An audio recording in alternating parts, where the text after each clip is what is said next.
irmãos, graça e paz de Cristo Jesus. Nós estamos aqui em mais um culto, em mais um período onde nós estaremos estudando a palavra do Senhor. Nesse momento nós teremos um período de cântico. Eu te convido a estar adorando, louvando e bendizendo o nome do Senhor. Hoje, Salmo 62, a partir do versículo 5 fala: minha alma descansa somente em Deus, pois Ele é a minha esperança. Só Ele é minha rocha e a minha salvação, minha fortaleza, não serei abalado. Em Deus está minha salvação e minha glória. Deus é meu forte rochedo e meu refúgio. Confiai nele em todo o tempo. Ó nação, derramai vosso coração perante Ele. Deus é o nosso refúgio. Somente em Deus a minha alma espera silenciosa, dele vem a minha salvação. Somente em Deus a minha alma espera silenciosa, dele vem a minha salvação.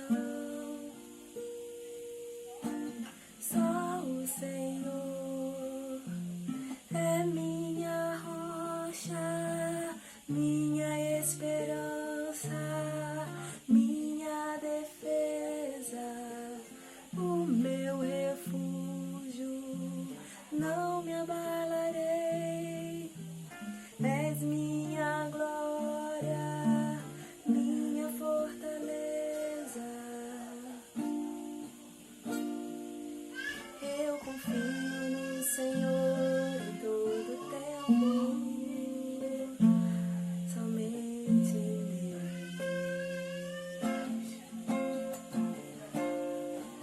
Somente em Deus a minha alma espera silenciosa, dele vem a minha salvação. Somente em Deus a minha alma espera silenciosa, dele vem a minha salvação. Só o Senhor és minha rocha, minha esperança, minha defesa, o meu refúgio, não me abalarei. És minha glória, minha fortaleza.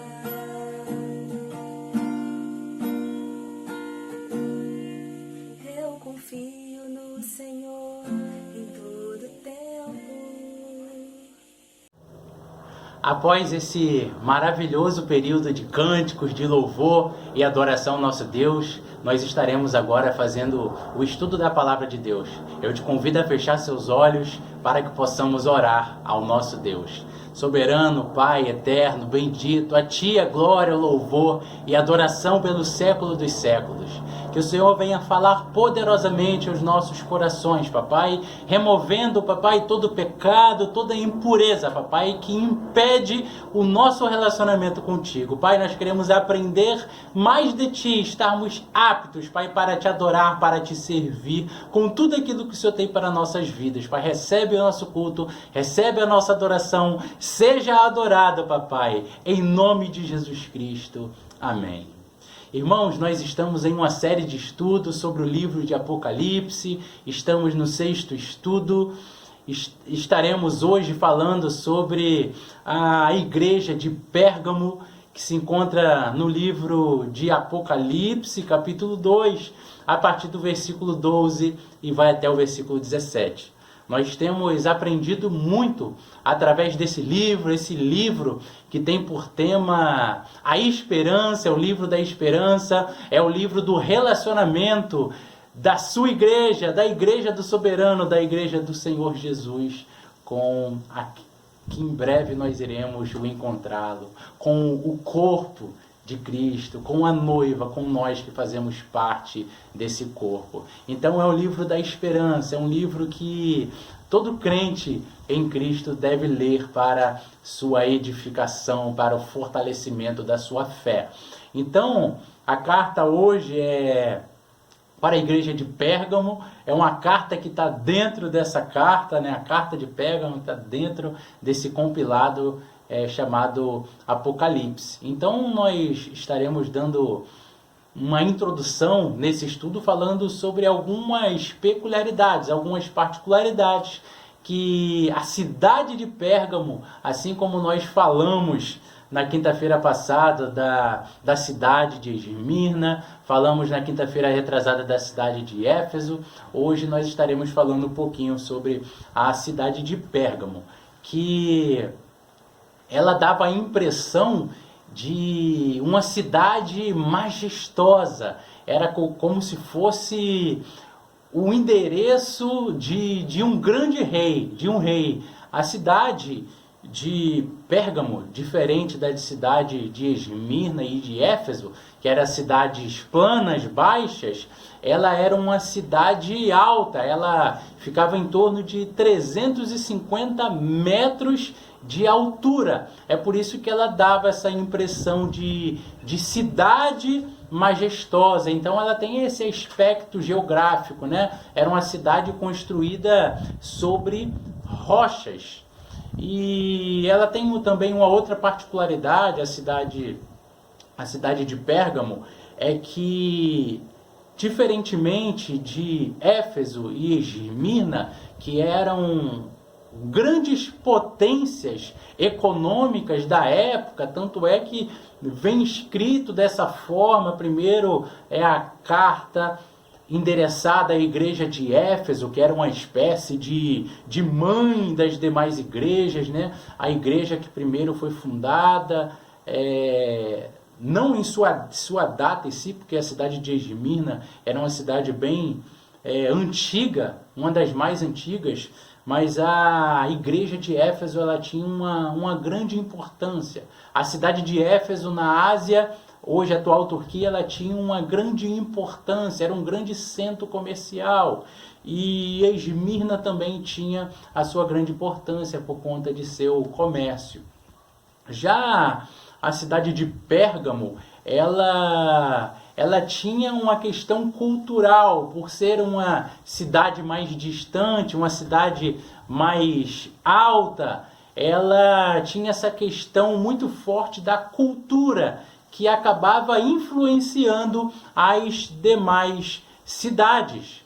Então ela é conhecida por conta dessa cultura através da biblioteca, né? A cidade de Pérgamo, ela tinha uma biblioteca com mais de 200 mil pergaminhos. Só existia uma biblioteca que era maior do que a biblioteca da cidade de Pérgamo, que era a biblioteca de Alexandria. Então, no mundo antigo, era uma cidade que também era uma grande potência, era uma cidade muito bonita. E nós não podemos deixar de deixar registrado aqui que o nome pergaminho, ele vem derivado da cidade de Pérgamo. Então era uma cidade que ela se glorificava, se autoglorificava por conta do seu conhecimento, por conta de sua cultura. Outra peculiaridade dessa cidade é que ela se considerava a detentora e responsável pela custódia do estilo de vida do cidadão grego. E ela era detentora também e custódia do estilo de adoração e a cultura aos deuses pagãos. Então existiam muitos templos e essa cidade era responsável por essa cultura de adoração aos deuses. Tanto é que no ano de 240 a.C., os habitantes de Pérgamo, eles tiveram uma grande vitória, uma grande batalha que eles passaram, foram vitoriosos, foram vencedores. os galos, né, ou os gálatas, que era considerado um povo rebelde, um povo bárbaro, um povo selvagem, queria invadir Pérgamo. E houve uma grande batalha e a cidade de Pérgamo foi vitoriosa nessa batalha. Então, os habitantes, eles criaram em memória a esse evento, porque eles acreditavam que os próprios deuses foi quem permitiu Pérgamo de ser vitoriosa nessa guerra. Então, em memória desse evento, eles construíram um templo de adoração a Zeus. E esse templo, ele era construído em frente ao templo da deusa Atenas. Então, irmãos, era uma cidade que religiosamente servia a muitos deuses. Eles tinham muitos templos de dedicação aos seus deuses. Então, esse templo de Zeus era um monumento, um dos monumentos mais lindos e mais impressionantes do mundo antigo, considerado entre uma das maravilhas do mundo. Ele tinha em torno de 14 metros, era algo muito grande, né? Era um espaço, um templo muito alto, volumoso. Ele tinha uma forma de um Deus sentado, onde recebia sacrifício diariamente, via-se fumaça dos holocaustos, dos sacrifícios de gratidão que eram realizados a esses deuses. Então não tinha um visitante, uma pessoa que não fosse visitar essa cidade e não seria impactado por conta desses monumentos, desses templos que eram dedicados aos deuses pagãos como Zeus e Atenas. Então nós vamos avançar um pouquinho mais na história e nós vamos ver que César, ele tinha uma grande influência. O imperador trazia muita prosperidade para a cidade. Essa cidade era uma cidade muito próspera, muito rica materialmente falando. E por volta do ano 29 a.C., o próprio povo da cidade, eles tomaram a iniciativa de construir um templo de adoração ao imperador. E por conta disso, as autoridades, percebendo que eles poderiam ali, de alguma forma, estar influenciando, gostando, se beneficiando, eles emitiram uma lei onde o povo deveria, uma vez por ano, estar indo até Pérgamo, estar indo até o templo para poder cultuar o imperador. Então o povo tinha a obrigação de ir no templo de César e queimar perante o seu altar um pingo de incenso e dizer: César é o Senhor. Irmãos, ali tinha cristãos. Essa carta foi escrita à igreja de Pérgamos. Todos eram obrigados a ir ao templo, queimar uma gotinha de incenso no templo de César e declarar: César é o Senhor. Fazendo isso, cumprindo essa atitude, o cidadão romano, ele recebia um certificado e ele poderia estar testemunhando, porque esse certificado ele vinha escrito por escrito, ele vinha assinado, e esse certificado ele dizia que esse cidadão ele tinha cumprido a sua obrigação anual. Então, esse é um marco na história em que foi construído um templo de adoração a César no ano 29 a.C. Então, o Senhor Jesus ele vem e se apresenta, conforme nós falamos em outras cartas. O Senhor ele se apresenta de forma muito especial para aquela carta, porque ele anda no meio dos candeeiros. Então ele se apresenta para aquela igreja. O Senhor, ele é o dono da igreja. Ele é o dono, ele passeia no meio da igreja. Então ele se apresenta de forma muito especial para cada igreja. E na igreja de Pérgamo, ele diz que ele é a espada afiada de 2 gumes. No versículo 12, ele vem se apresentar como a espada afiada de 2 gumes. E esse texto, esse versículo, ele faz referência ao versículo 16, aonde ele chama essa igreja para se arrepender, senão ele vem sem demora e vai pelejar com a espada que sai de sua boca. Então, a espada do Senhor é um instrumento que vai julgar os hereges, essas pessoas pecadoras que estão dentro da igreja, no seio da igreja. Então, irmãos, existe também uma outra razão para o Senhor Jesus estar se apresentando, se identificando com esta igreja.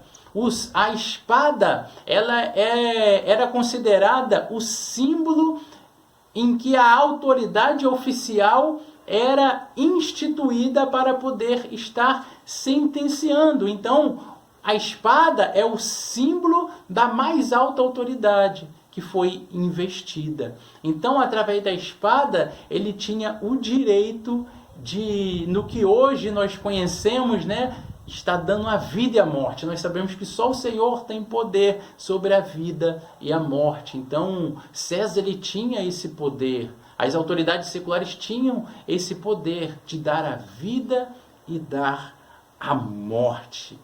Então, irmãos, os irmãos conseguem entender a realidade do que nossos irmãos em Cristo estavam vivendo em Pérgamo. Então, dentro desse esboço, que é dividido em 7 partes dessa igreja, nós temos essa apresentação do Senhor Jesus. Logo mais, ele vem declarar: eu conheço o lugar em que habitas. Ele vem dizer: conheço. Nós encontramos em todas as 7 cartas. Conheço o lugar em que habitas. Nós falamos sobre isso nas aulas, nos estudos anteriores. Onde está o trono de Satanás, e que conservas o meu nome, e não negaste a minha fé, ainda nos dias de Antipas, minha fiel testemunha, meu fiel, a qual foi morto entre vós, onde Satanás habita. Então nós temos aqui uma declaração de conhecimento e também um elogio para a igreja de Pérgamo. Então, irmãos, nós sabemos que nenhum cristão ele pode aceitar a obrigação de dizer: César é o Senhor.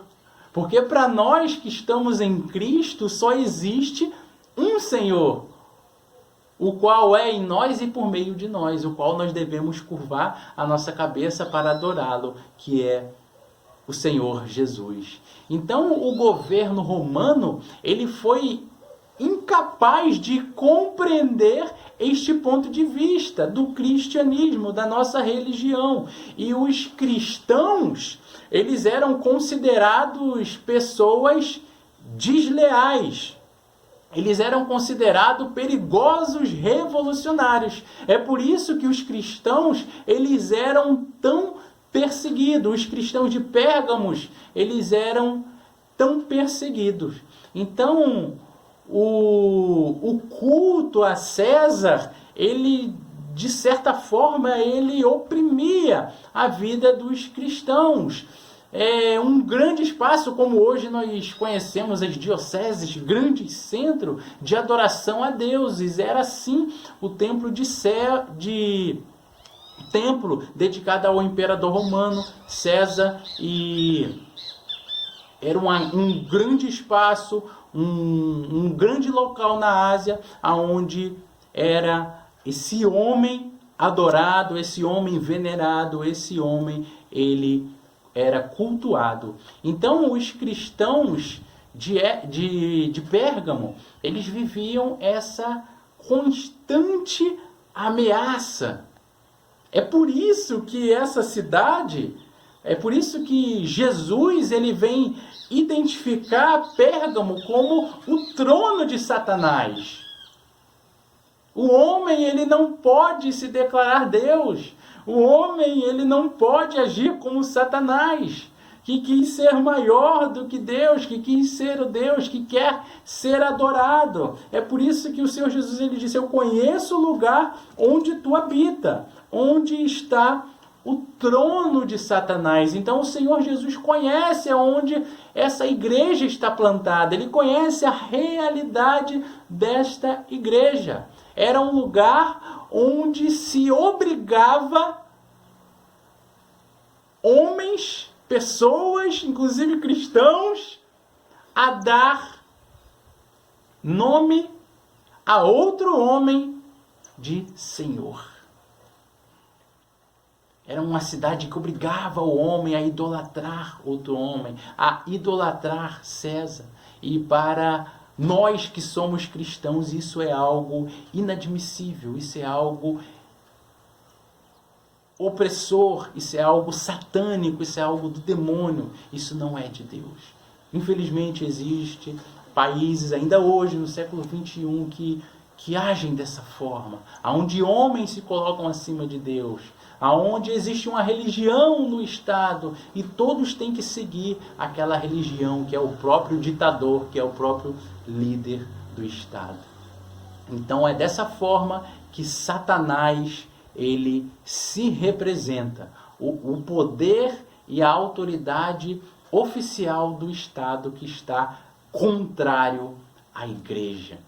É por isso que há um tempo atrás, um diácono da nossa igreja ele deu uma brilhante aula sobre a separação entre a igreja e o Estado. É por isso que as igrejas batistas elas não entram por esse mau caminho, por esse caminho satânico, porque a função da igreja é propagar as boas novas de salvação e o Estado promover a paz para que nós possamos estar cultuando ao Senhor. Então, Satanás, ele usa de meio da autoridade ali do Estado para estar perseguindo, para estar se opondo contra a igreja de Pérgamo. Irmãos, mesmo em meio a essa realidade, onde eles possuíam esse endereço fixo, a igreja de Pérgamo morava em um lugar, habitava onde era o trono de Satanás. Mesmo essa igreja vivendo em meio a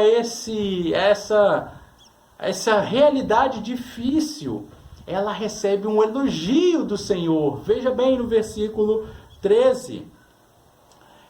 Conheço o lugar onde tu habitas, trono de Satanás, mas mesmo assim tu conservas o meu nome e não negaste a minha fé, ainda nos dias de Antipas, minha fiel testemunha, a qual foi morto entre vós, aonde Satanás habita.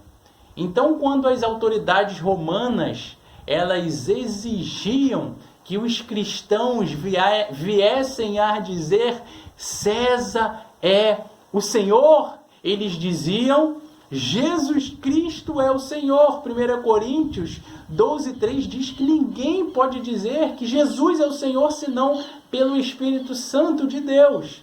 Então os crentes de Pérgamo eles permaneciam fiéis no tempo de Antipas, que a palavra diz que era uma fiel testemunha. Os pais da igreja vêm dizer que Antipas era o pastor da igreja de Pérgamo. Não temos tantas informações a respeito dele, mas nós entendemos que era uma pessoa, um cristão de grande influência, um cristão que fazia a diferença em meio ao povo de Deus. E ele foi morto, martirizado por ser um crente fiel ao Senhor, por ser uma testemunha fiel ao Senhor, por ser comprometido com a palavra, com as sagradas escrituras, por ser um crente ortodoxo e não permitir que heresias viesse adentrar ao seio da igreja e combatia para que a igreja pudesse ser santa, pura, irrepreensível, sem mancha,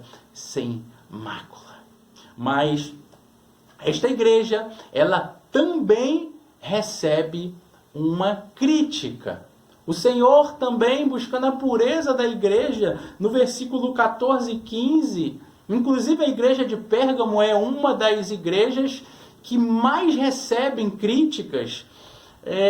Por conta do passar do tempo, nós conseguimos entender através da palavra que foi uma igreja que não permaneceu como no início, foi uma igreja que vivia do testemunho passado, vivia de sua história. No tempo de Antipas, essa igreja era fiel, essa igreja era ortodoxa, essa igreja vivia os princípios da palavra de Deus, mas no passado, com o marasmo do tempo, essa igreja se corrompeu. Vamos conferir o texto 14. Tenho, todavia, contra ti algumas coisas, pois que tens aí os que sustentam a doutrina de Balaão, a qual ensinava a Balaque a armar ciladas diante dos filhos de Israel, para comerem coisas sacrificadas aos ídolos e praticarem a prostituição.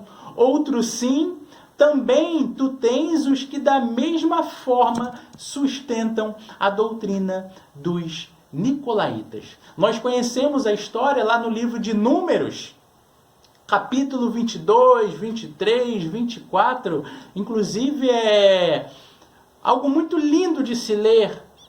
Uma passagem maravilhosa onde o Senhor, ele guarda o seu povo que se mantém fiel. O povo de Deus estava em guerra, em batalha, e o profeta Balaão, ele foi contratado por Balaque para amaldiçoar o povo de Deus. Então esse profeta, ele se vende, ele se troca por conta de dinheiro, ele se vende, e Balaque, ele pede para que Balaão pudesse estar amaldiçoando o povo de Deus. Irmãos, eu quero fazer questão de ler parte desse texto no livro de Números. Não ia fazer essa leitura não, mas eu amo esse texto. É a coisa mais linda para a sua edificação. Olha só, o profeta, ele tinha missão, ele foi vendido, ele se corrompeu para amaldiçoar o povo de Deus.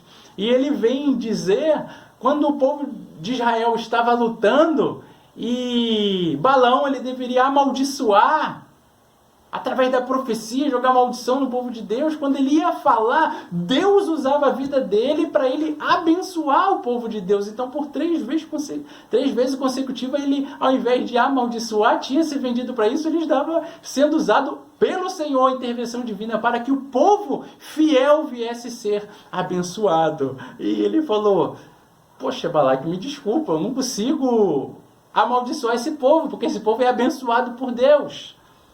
Versículo 8, capítulo 23. Como posso eu, olha o que o Balaão falou para Balaque, como posso eu amaldiçoar aquilo que Deus abençoou? Como posso denunciar a quem o Senhor não denunciou?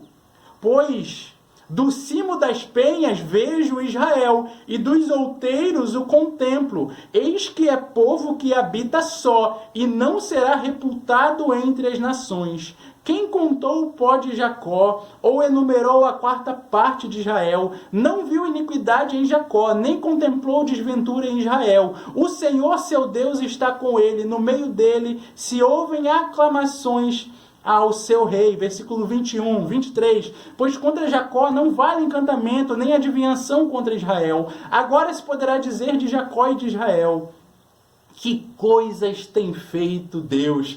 Que coisas boas são as tendas de Jacó, que boas são as tuas moradas, ó Israel, como vales que se estendem como jardins à beira dos rios, como árvores de sândalo que o Senhor plantou, como cedros junto às águas manarão de seus baldes, e das suas sementeiras terão águas abundantes. O seu rei se levantará mais do que Agag, e o seu reino será exaltado. Deus tirou do Egito a Israel, cujas forças são como as do boi selvagem. Consumirá as nações, seus inimigos, e quebrará seus ossos, com as suas setas os atravessará. Este abaixou-se, deitou-se como leão e como leoa. Quem o despertará? Bendito os que te abençoarem e maldito os que te amaldiçoarem. Então o Senhor, ele guarda o seu povo, o povo que é fiel, o povo que, quando Balaque e Balaão estavam de cima do monte, conforme nós lemos no texto,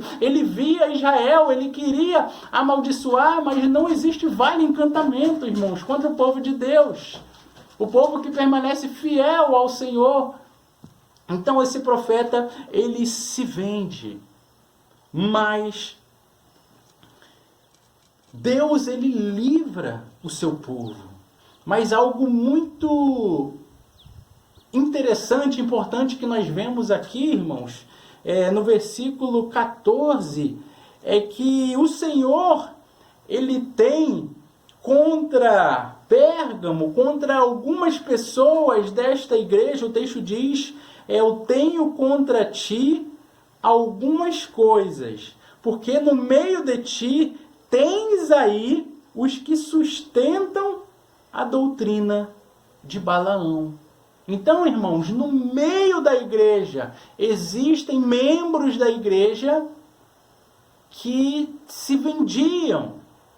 E o interessante é que Balaão, ele, como não conseguiu amaldiçoar através da guerra, porque Balaque queria ser vitorioso nessa guerra, ele busca um jeitinho, de forma muito minuciosa, como uma cobra, como uma serpente. Nós conhecemos muito bem como ela é astuta na palavra de Deus, e uma forma de desvirtuar a igreja, de derrubar o povo de Deus. E ele ensina a Balaque: apresente suas mulheres para o povo de Deus, seus deuses. Eles vão se relacionar com essas mulheres, daqui a pouco eles vão estar se desviando, vão estar adorando outros deuses.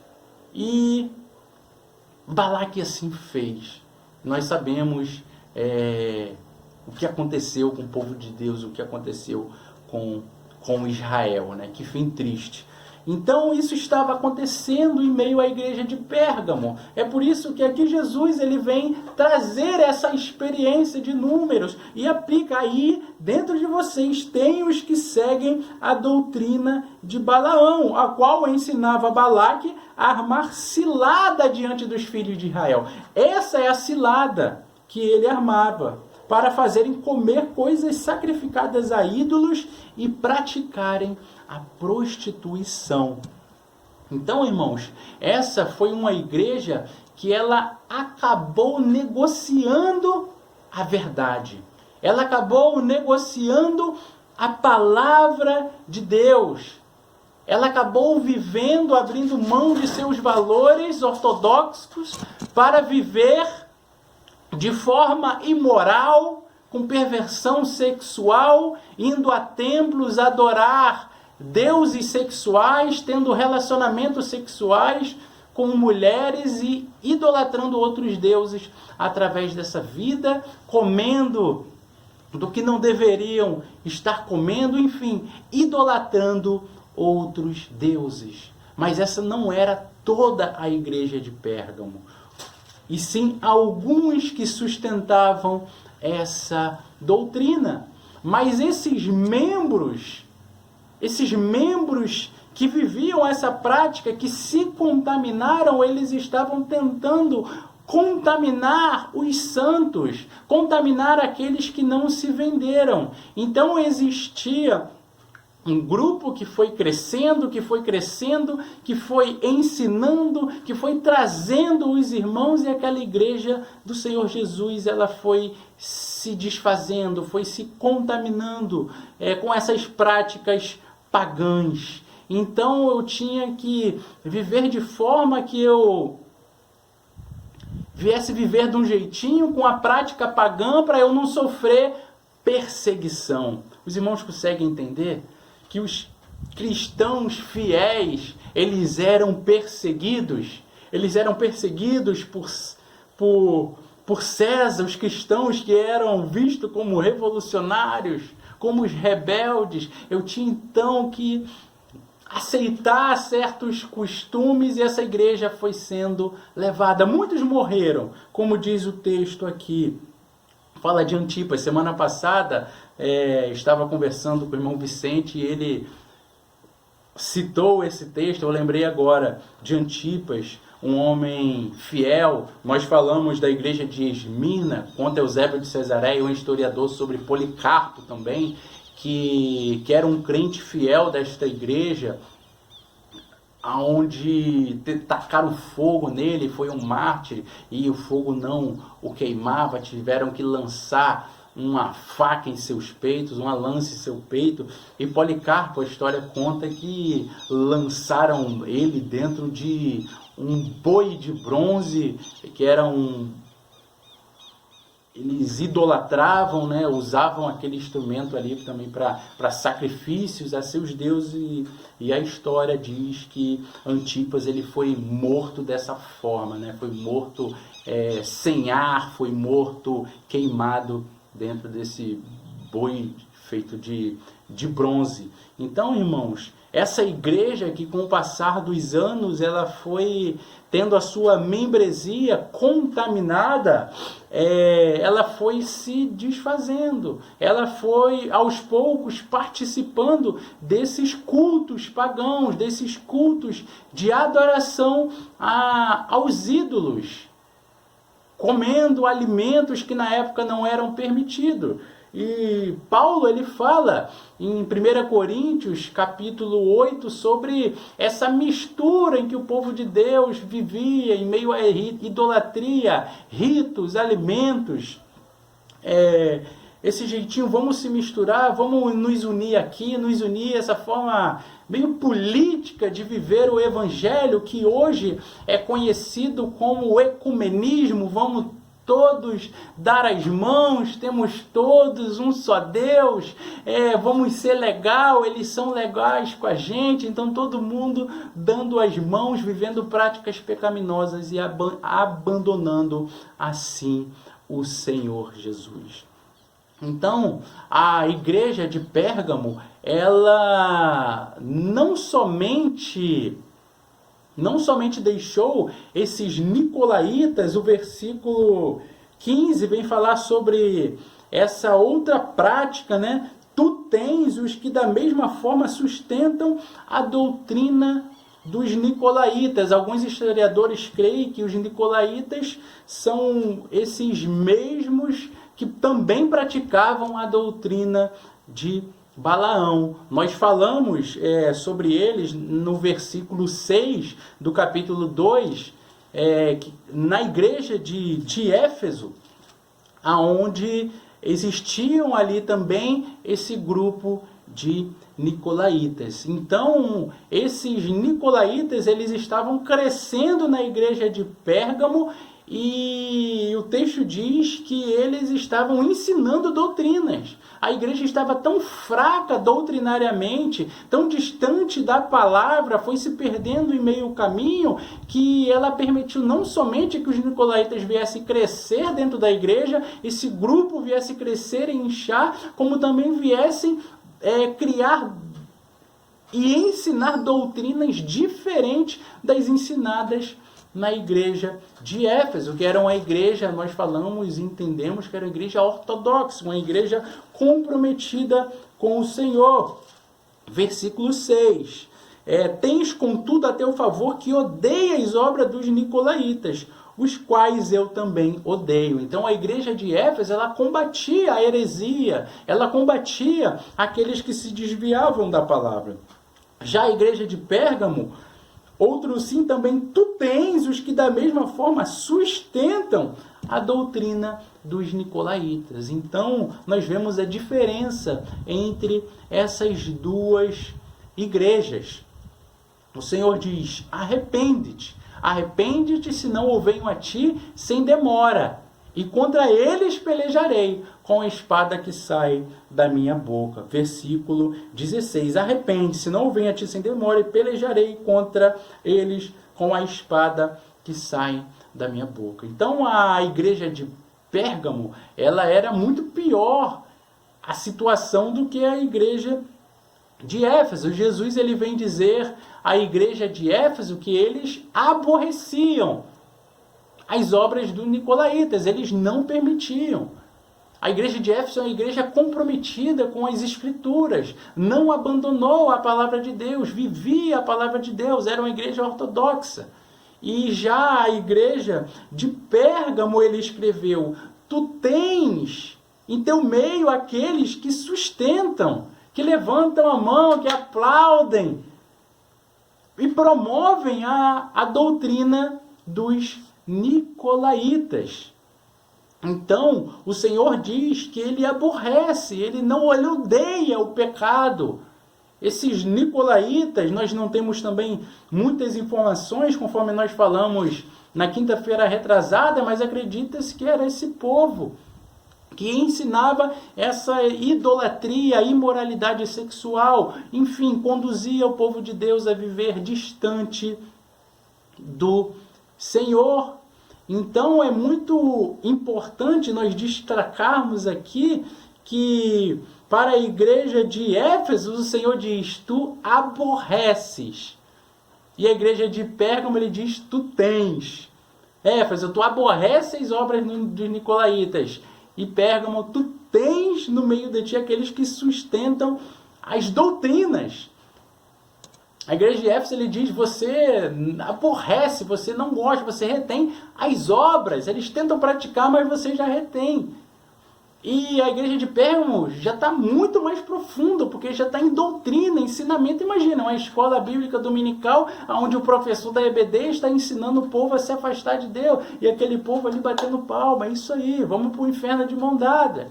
Lógico que eles não diziam isso, estavam achando que ia para o céu, que estavam bem, né? É o que o ecumenismo prega, né? Estamos em paz, nós temos que ter bastante pecado, porque assim temos bastante pecado, a graça de Deus vai superabundar sobre nossa vida, né? Vamos viver dessa forma, de todas as formas, todos os caminhos levam a Deus. Então a igreja de Pérgamo, ela estava se perdendo, porque os nicolaítas estavam criando ensinamentos destrutivos dentro da igreja, e muitos irmãos estavam aceitando esses ensinamentos. Então o Senhor, ele exorta a igreja. Se você não se arrepender,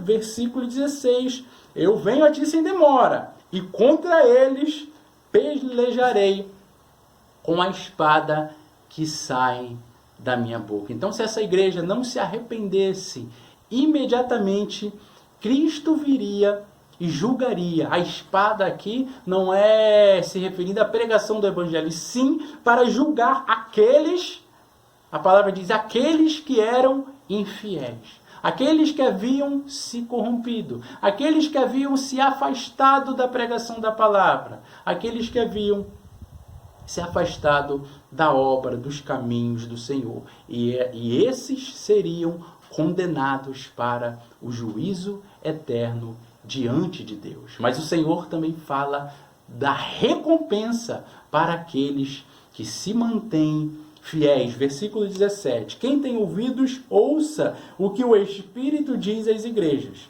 Ao vencedor dar-lhe-ei do maná escondido, bem como lhe darei uma pedrinha branca, e sobre essa pedrinha escrito um nome novo, o qual ninguém conhece, exceto aquele que o recebe. Muito parecido, né? com o que foi falado para a igreja de Esmirna, e no final tem essa recompensa para todas as igrejas que se mantêm fiéis ao Senhor. A igreja de Éfeso, nós temos sempre essa recompensa e essa ilustração. Você irá comer da árvore da vida, você não irá sofrer da segunda morte, conforme foi falado para Éfeso, para Esmirna, e aqui tem a recompensa para aqueles que se mantêm fiéis para a igreja de Pérgamo. Irá comer do maná escondido, bem como terá uma pedrinha branca. Então esse maná escondido, nós sabemos que significa a comunhão plena com o pão vivo que desceu do céu.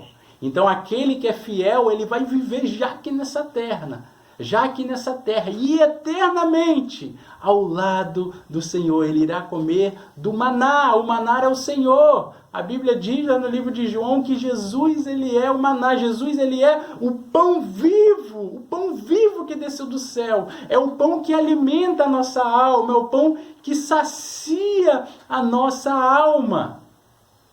Tanto hoje, tanto no nosso caminhar, nas nossas lutas, nas nossas pelejas, na pregação do Evangelho, como eternamente. Então, igreja, os vencedores irão comer do maná escondido.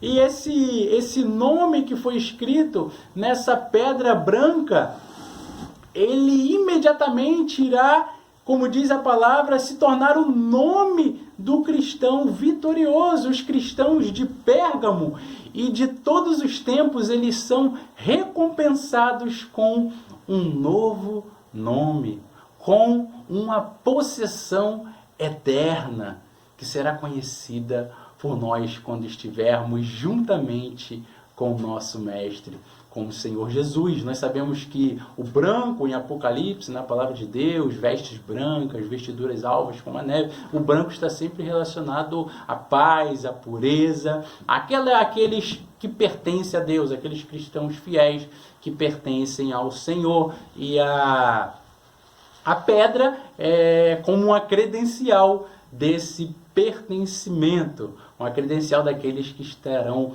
no reino celestial ao lado do Senhor. Irmão, eu quero te convidar a viver uma vida inteiramente dedicada ao Senhor. Nós vemos que a igreja de Pérgamo, ela vai receber um novo nome. E algo muito especial é que quando o Senhor Jesus ele faz um elogio para essa igreja, no versículo 13, ele diz que vocês conservam o meu nome e não negaste a minha fé. Uma igreja que permanecia fiel. No tempo de Antipas, lá no passado, uma igreja que permanecia fiéis até a morte. E quantos foram mortos por conta dessa opressão que Roma fazia contra os cristãos que eram perseguidos? Quantos irmãos, foram assassinados? Aqui no Brasil nós não temos essa realidade.